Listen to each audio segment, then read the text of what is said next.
In this video, we're going to look at whether or not you should exercise at night. If you're a little bit of a night owl and you have an early start to your workday, the last thing you're going to want to do is drag yourself out of bed and go and work out. But you may have also heard that exercising at night isn't great for your sleep.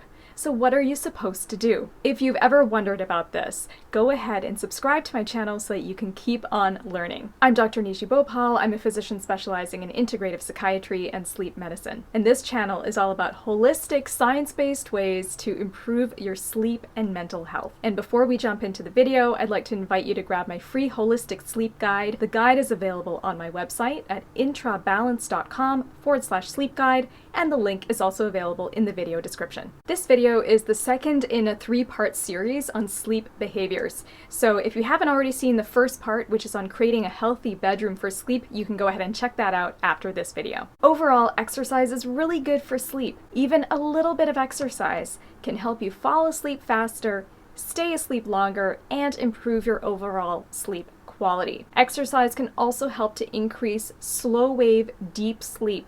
That's the restorative phase of sleep that's really important for healing and recovery. And then exercise can also help to reduce other sleep disorders, the symptoms of those sleep disorders. This includes things like sleep apnea. There's a bidirectional relationship between sleep and exercise, meaning that when you sleep better, you have more energy to get up and exercise, and then when you exercise, you actually sleep better, your sleep quality improves. So the two things go hand in hand. How much exercise should you be getting? The recommendation is to get 150 minutes of exercise per week. So what this works out to is 30 minutes of exercise per day, 5 days a week. And as far as what type of exercise you should be doing, what I recommend to people is do things that you enjoy, things that are fun for you. So if it bores you to death to run on the treadmill, don't do that. Do other things instead. So maybe go take your dog to the beach and chase after them there. That's one of my favorite things to do. Or do some yoga or some Pilates, or mix it up, do some dancing. But what about this question of when should you exercise? Is it going to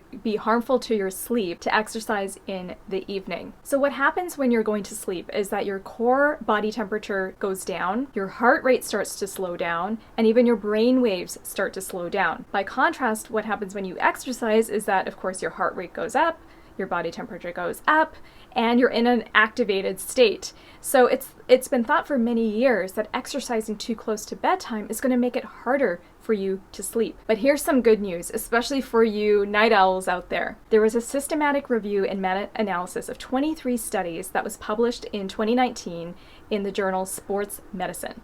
And what they found, it was that moderate exercise within about 4 hours of going to bed didn't actually have a negative impact on sleep. And in fact, there may have even been a slight benefit of doing moderate exercise close to bedtime, where there was a slight increase in the amount of slow-wave deep sleep. If you are a healthcare provider and your patients are asking you if they should be working out in the evening, what you can tell them is that moderate exercise, even up to an hour before bedtime, isn't necessarily going to be harmful to their sleep.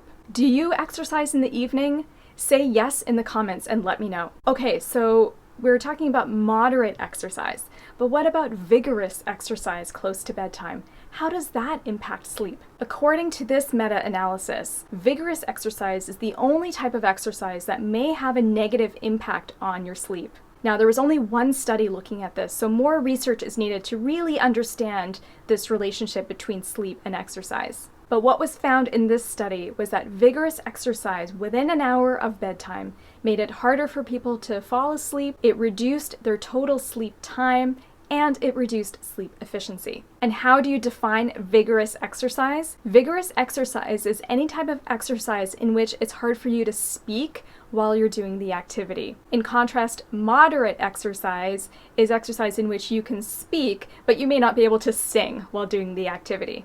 That's how you can tell the difference. Here are your takeaways from this video. If the evening is the only time that you have in your schedule to exercise, don't skip that workout.